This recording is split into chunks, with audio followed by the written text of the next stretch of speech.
नमस्कार, आप देख रहे हैं हल्ला बोल टीवी और मैं हूं सुरभि। तेजस्वी के सिर पे चढ़ गया है अहंकार, सीधे तौर पे रोहिणी ने दे दी चेतावनी। आइए जानते हैं पूरा मामला हल्ला बोल टीवी के संपादक दीपक शर्मा से। देखिए, मामला तो ये है कि सीधे सीधे नाम तो नहीं लिखा रोहिणी आचार्य ने, जो उनकी बड़ी बहन है तेजस्वी की, लेकिन बिना नाम लिखे सब कुछ कह दिया और इतनी जगह भी नहीं छोड़ी कि कोई शक शुबा हो कि कौन किसके बारे में कह रही है। एकदम साफ है कि उन्होंने तेजस्वी यादव को खुली चेतावनी दे दी है, खुली वार्निंग दे दी है बड़ी बहन होने के नाते कि अहंकार तेजस्वी आपके ऊपर चढ़ गया है, आपके सिर पर चढ़ गया है और आपका विनाश तय है। क्योंकि उन्होंने लिखा है कि अहंकार सिर पर चढ़ता है तो बुद्धि हरता है। रोहिणी आचार्य किसी और की बात नहीं कर रही हैं, वे सीधे सीधे तेजस्वी यादव की बात कर रही हैं। कैसे, हम आपको पढ़कर सुनाते हैं कि उन्होंने क्या कुछ कहा है, आप खुद ही समझ जाएंगे। उन्होंने लिखा है माइक्रो ब्लॉगिंग साइट एक्स पर, लालू प्रसाद यादव की दूसरी बड़ी बेटी रोहिणी आचार्य ने माइक्रो ब्लॉगिंग साइट एक्स पर लिखा है, बड़ी शिद्दत से बनाई और खड़ी की गई बड़ी विरासत को तहस नहस करने के लिए परायों की जरूरत नहीं होती। अपने और अपनों के चंद षड्यंत्रकारी नए बने अपने ही काफी होते हैं। अब वो रोहिणी आचार्य नए बने अपनों की बात कर रही है। ये नए बने अपने कौन है? ये नए बने अपने हैं रमीज नेमत, ये नए बने अपने हैं संजय यादव, जिनकी बात रोहिणी आचार्य कर रही हैं सुरभि। क्यों? क्योंकि रोहिणी आचार्य को लगता है, तेज प्रताप यादव को लगता है और राष्ट्रीय जनता दल के कई वरिष्ठ नेताओं को लगता है कि राजद की जो बर्बादी हुई है, राजद जो 25 सीटों वाली 25 विधायकों वाली पार्टी बन गया है, इसकी वजह रोहिणी आचार्य को लगता है कि इसकी वजह संजय यादव हैं, रमीज नेमत हैं, क्योंकि ये नए अपने बन गए हैं तेजस्वी यादव के लिए। तेजस्वी यादव के नए अपनों ने उनके जो अपने हैं उनसे उनको दूर कर दिया है। उन्होंने लिखा है रोहिणी आचार्य ने कि हैरानी तो तब होती है जब जिसकी वजह से पहचान होती है, जिसकी वजह से वजूद होती है, उस पहचान उस वजूद के निशान को बहकावे में आकर मिटाने और हटाने पर अपने ही आमादा हो जाता है। सीधे सीधे तेजस्वी यादव को यह भी कह दिया है कि उनकी जो वजूद है, उनकी जो पहचान है, उसको वो दूसरे के बहकावे में आकर खुद ही मिटाने पर आमादा हो गए हैं। और यह भी लिखा है रोहिणी आचार्य ने कि जब विवेक पर पर्दा पड़ जाता है, अहंकार सिर पर चढ़ जाता है, तब विनाशक ही आंख नाक और कान बन बुद्धि विवेक हर लेता है। तो ये विनाशक कौन है?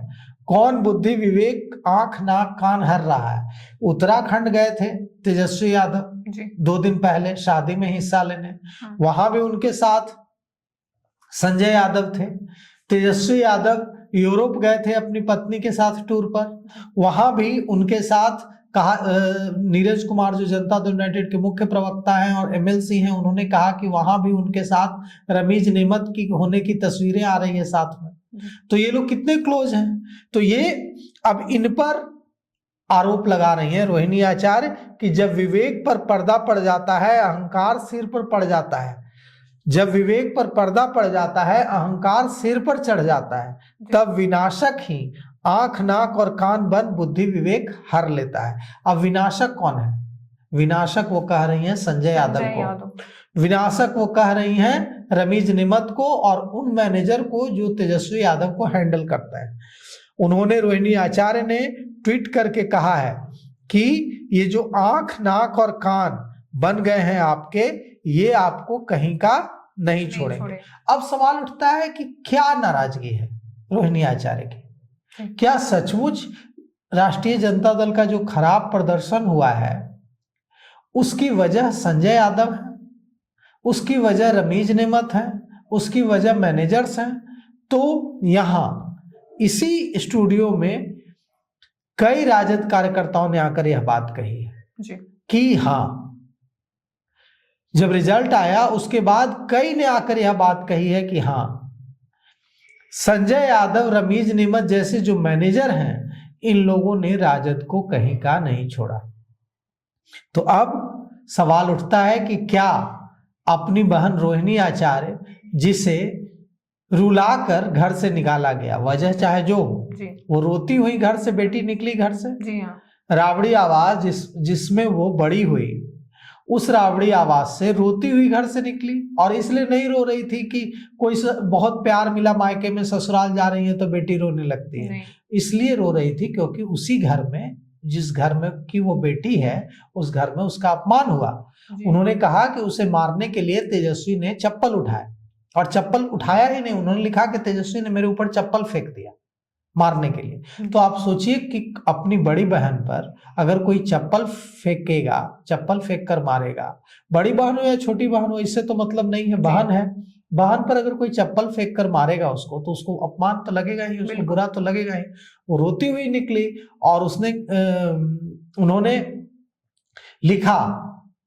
और एयरपोर्ट पर पत्रकारों से बात करते हुए भी रोहिणी आचार्य ने कहा कि, उन्होंने कहा कि देखिए, अब मेरे लिए कोई जगह नहीं है, मुझे कहा गया है कि मैं पार्टी और परिवार से दूर चली जाऊं, यही संजय यादव, रमीज नेमत चाहते हैं, यही मुझे करने के लिए कहा गया है। और जब मैंने हार पर सवाल उठाए तो मुझ पर चप्पल फेंका गया, कहा गया कि चप्पल से मारा जाएगा मुझे, और मुझे कहा गया कि मैं गंदी लड़की हूं, मेरी किडनी भी गंदी थी जो मैंने दी है। तो वो बहुत भावुक दिखी। लेकिन अब, उस समय रोहिणी आचार्य रो रही थी, लेकिन अब रोहिणी आचार्य ने लगता है कि ठान लिया है कि रोने से कुछ नहीं होगा। अब वो लगता है बिहार की राजनीति में सक्रिय होने का मन बना रही हैं, क्योंकि वो लगातार ऐसे संकेत दे रही हैं। पहले उन्होंने बंदूक के साथ अपनी फोटो शेयर की और लिखा कि मेरी नजर और निशाना दोनों दुरुस्त है। और अब उन्होंने सीधे सीधे तेजस्वी यादव को चेतावनी दे दी है कि विनाशक के चक्कर में रहोगे तो बर्बाद हो जाओगे। अब देखिए अपनी बड़ी बहन क्या जो ये ट्वीट है, इसको किस तरह से तेजस्वी यादव लेते हैं, पॉजिटिव लेते हैं, या फिर एक बार फिर इससे झगड़े की शुरुआत लालू परिवार में फिर से नए सिरे से झगड़े की शुरुआत हो जाती है। क्योंकि आपने देखा ही कि कल किस तरह से तेज प्रताप और तेजस्वी आमने सामने हुए, तो दोनों के बीच तीखापन साफ झलका। तेज प्रताप यादव का चेहरा तनाव से भर गया। जी हाँ। और दोनों के बीच एक लफ्ज बातचीत नहीं हुई, ग्रीटिंग्स एक्सचेंज तक नहीं हुआ, प्रणाम पाती भी नहीं हुआ। तो कुल मिलाकर के अब जो हालत है वो ये है कि अगर तेजस्वी यादव अपने परिवार को नहीं संभाल पाएंगे तो पार्टी में भी उनके खिलाफ विरोध के स्वर तेज होंगे और फिर उनके लिए मुसीबतें पार्टी में बढ़ेंगी। तो आपको क्या लगता है, तेजस्वी को रोहिणी की सुननी चाहिए या संजय यादव के साथ ही जाना चाहिए? इस पे आपकी क्या राय है, हमें कमेंट करके जरूर बताएं। ऐसे ही तमाम खबरों के लिए बने रहें हल्ला बोल टीवी के साथ। धन्यवाद।